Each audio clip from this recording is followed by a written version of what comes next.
Hey everybody, and welcome to another segment of AstrologyAnswers.com's weekly forecast.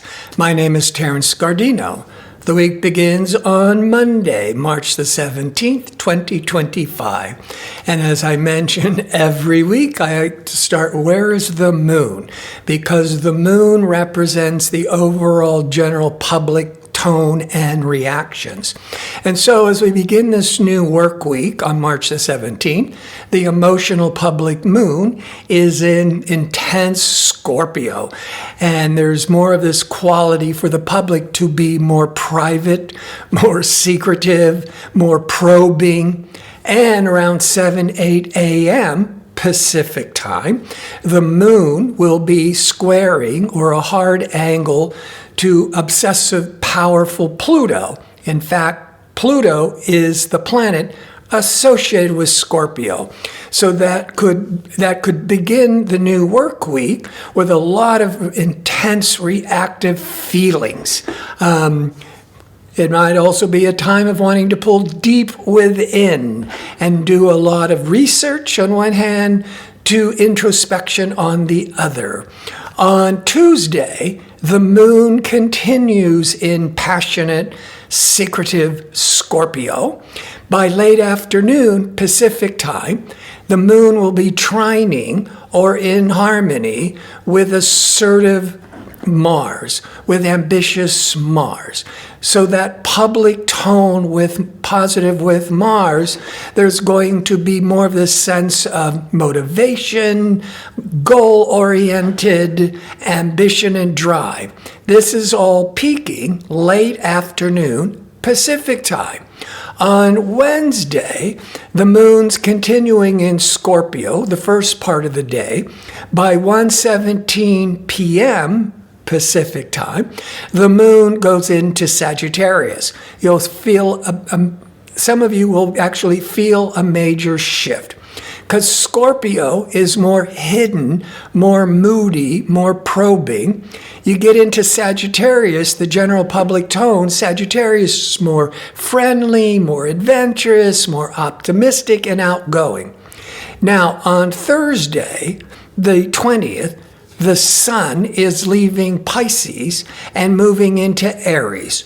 But on Wednesday, when the sun is at the last degree of Pisces, it's going to be aligning with Neptune at the last degree of Pisces. And so this once a year with the sun, which is putting a real spotlight for the day on all things Neptune. On the positive, this could be very inspiring, spiritually, charitably, helping those less fortunate, very creative, very imaginative. These are all the positive. You must be careful, though, that it could put a lot of focus on being unfocused, and that Neptune on the dark side can be confusing and lost and not dealing with reality. But if you're feeling a bit off, I recommend doing some meditation, taking some walks in nature, and getting out of your head and into your heart. So on Thursday, on the 20th, now the sun around 2 a.m. Pacific time moves into Aries. This is called in the northern latitudes, north of the equator, this is called the spring equinox. Equal day, equal night. And it is the beginning of going into springtime for the northern latitudes. This is a very important shift of energies because we're leaving Pisces, which has a lot to do with closure, wrapping up, letting go. And then this Aries energy once a year is kind of motivating us to take action, to take the lead, to be more assertive.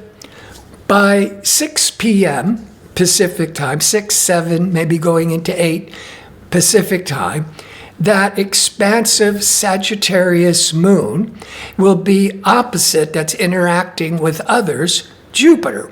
Jupiter is associated with Sagittarius. So there's a lot of this over the top expansiveness, idealism. If you want to make any real progress, you got to stop and breathe and become more realistic, because you could have overinflated expectations and you'll be really upbeat and happy for a while. But then if you're not being realistic, you will tumble down to the ground. On Friday, the moon, continuing in adventurous, optimistic Sagittarius, will form a square or a hard, challenging angle to restricted Saturn late morning Pacific time. So for an hour or two, this could bring in a lot of heavy responsibilities or worrying or feeling more lonely or isolated. But for the entire day, sociable Venus will be in harmony with powerful transformational Pluto. So this Venus-Pluto is this desire, overall general desire, to connect with friends, with your partner, your spouse, on a much deeper, more intimate level. On Saturday, now the moon is in Capricorn. When it was in Sagittarius, it's more outgoing. When the moon is in Capricorn, it's getting more work-oriented, more organized, more goal-oriented. It's very good for feeling grounded and practical. And by 6:30, maybe till 8 a.m. Pacific time, the motional moon will be squaring or in tension with retrograde Venus. And by noon to 1 p.m. Pacific time, now the Capricorn moon will be squaring a hard angle to a retrograde Mercury. So all morning, maybe to early afternoon Pacific time, the moon with Venus, you have a strong desire for connection, but you might be feeling kind of off and disconnected. But the Venus in retrograde, it can help you just stop, reflect, and really look at what is going on in your personal relationships. And then by Mercury, by noon, 1 p.m. Pacific time, the moon is more subjective and emotional, where the Mercury is more rational, and there could be some conflicts between the emotional and the rational. Not good for making important decisions. Plus, Mercury's in retrograde from the 14th of March to the 7th of April. And you need to really think twice and breathe, maybe get second opinions before making any major decisions.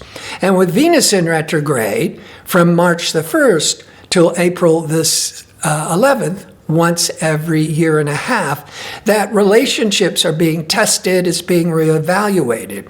The good news is that the Venus in retrograde, all day Saturday, will be aligning with the Sun in Aries. I think this is helping many people to review and reflect and perhaps get back into forgiveness, get back to getting on the same page socially, friendship-wise, romantically. And on Sunday, the 23rd, the Capricorn practical moon will be in opposition or confrontation with ambitious, assertive, impulsive Mars late afternoon Pacific time. So for that hour or two, there might be a lot of impulsiveness, a lot of anxiousness. This would be, if you're feeling it in your body, go exercise, take a walk, do a lot of deep breathing. And all through the day, the Sun in Aries will be sextiling or in harmony with Pluto, with transformational, psychological, probing Pluto. So actually, that Sun Pluto is very favorable for introspection, for counseling. Pluto can also rule the occult, so it could be a very good day for the psychic world, your interest in astrology or setting up an astrology reading. It's just that late afternoon, you might be feeling really anxious.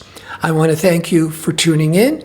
I hope to see you next week with my next segment. Until then, be safe and well.